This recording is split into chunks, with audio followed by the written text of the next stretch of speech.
Welcome to my talk on how to trigger defensiveness in your husband. Does your husband get defensive no matter what? You're trying to offer some feedback so he can learn and he gets mad. You're trying to share how something affects you so he can understand and hopefully change his behavior. He shuts down. He defends himself. He says, oh, I'm always the bad guy. He deflects back onto you, leaving you super frustrated because either you're getting anger, you're getting shut down, and the actual content of what you wanted to share with him is now lost and pointless, and you're in a new fight about something else, something about his upset feelings. First of all, this is super, super common, and that's why I called it How to Trigger Defensiveness in Your Husband, because I know all of us, every single woman has been through this, where you went, I didn't mean to upset this person, I didn't mean to attack them, and here they are, acting like I have come at them, or I've been aggressive, or I've been mean, or I've been yelling. And you're like, I didn't do that at all. So why is this? Why is it so impossible, or it can sometimes feel impossible to communicate well without running into defensiveness, which derails the whole thing? So I'm going to start by showing you some examples of how we accidentally do this, how we're creating defensiveness. And this talk today is inspired by a woman in the group who she asked me why her husband gets so mad when she says he's being emotionally immature. Now, I'm going to assume that she was correct, that he is emotionally reactive, not taking responsibility, blaming other people, and playing the victim. That is some textbook emotional immaturity. I'm just looking at some notes over here if you see me glance to the side. So she's asking, if this is true and he's doing these things, why is he getting so mad when I'm just pointing out the truth? Well, the short answer is because he's emotionally immature. But the deeper reason is because he feels disrespected. And when a man feels disrespected, he will stop hearing the content of what you have to say and move directly into self-protection. So essentially, you have tapped the part of him that feels like my character or my honor or my personality or my thinking is being judged here, and I need to protect myself from this.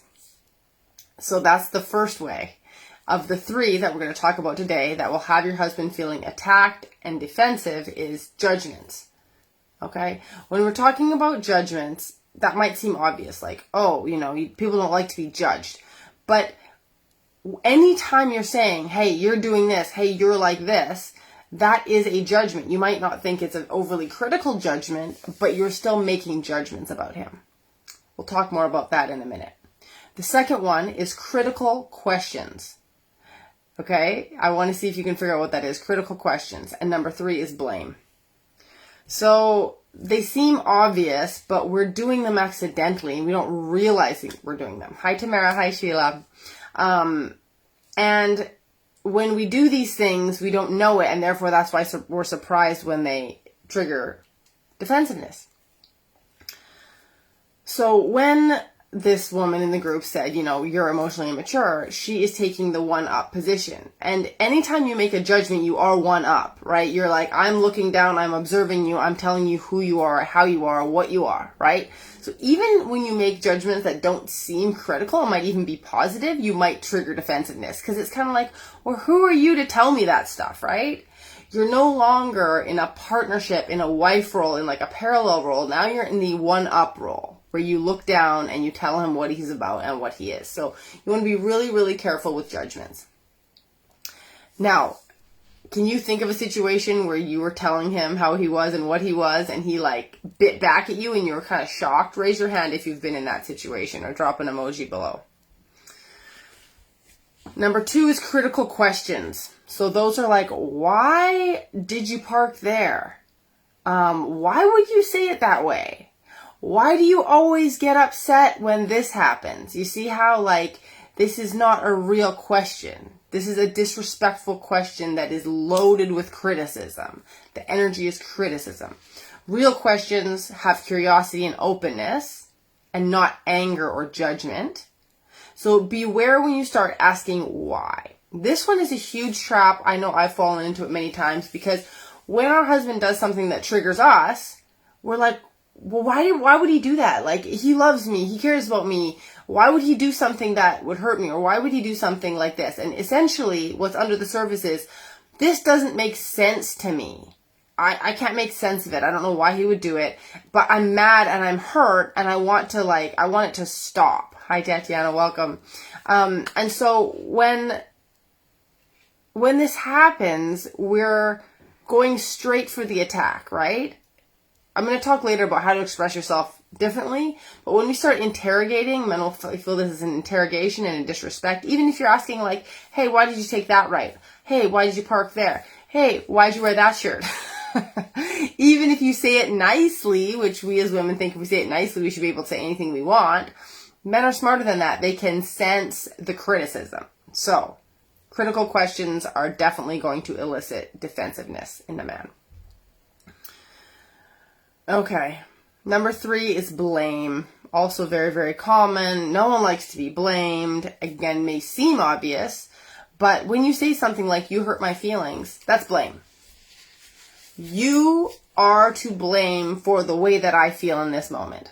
What you did is to blame, right? And we might think, well, it's okay. He did hurt my feelings. My feelings are hurt. But that separation between he did the thing and my feelings are hurt, you're connecting it with blame. It doesn't have to be connected with blame. And this is very nuanced and kind of an advanced skill, but a lot of drama in your relationship will be relieved when you catch yourself in blame. So you might think like, well, I'm mad because you forgot what I told you, or we're late because you didn't do what you were supposed to do. And the list goes on, right? Where we will cast blame on our husbands. This is really a sneaky one because it's exactly how our minds work, right? When something happens that we don't like or that we're triggered by or that makes us uncomfortable, we look for who to blame. Whose fault is this? And even though that's an instinctual way to be, it's going to sabotage all your relationships because nobody wants to be blamed. And often we'll go from blaming them to blaming ourselves, and there's just always blame. It doesn't help anybody. It creates a lose-lose situation, right? So you don't want to blame. Of course, there's lots of other ways you can trigger defensiveness, but these 3 will catch 90% of what's going on in your relationship. And I know it might seem hard, like, can't ask critical questions, can't judge, can't blame, and it's like, oh my gosh, like, this is like half the stuff I'm saying when I'm trying to bring up my hurts, I'm trying to bring up my concerns, I'm trying to share my heart. I'm sorry I don't make the rules. This is just how it lands. It lands as an attack. It lands as disrespect for men.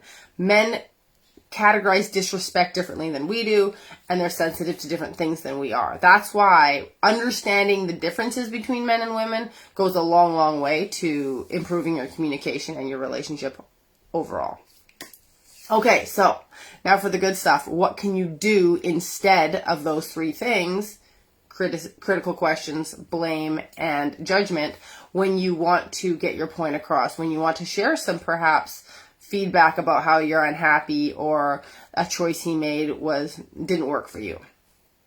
So this is how you do it. You speak only about yourself. So when that thing happened, what was going on with you? When he's doing stuff that you want to provide feedback, you provide the feedback on how you are feeling. And this is the sensations in your body and the emotions. If they feel uncomfortable, tell them they feel uncomfortable. You may need to refer to some of the things that he did or said, but just be factual. Be factual. Don't add an interpretive layer.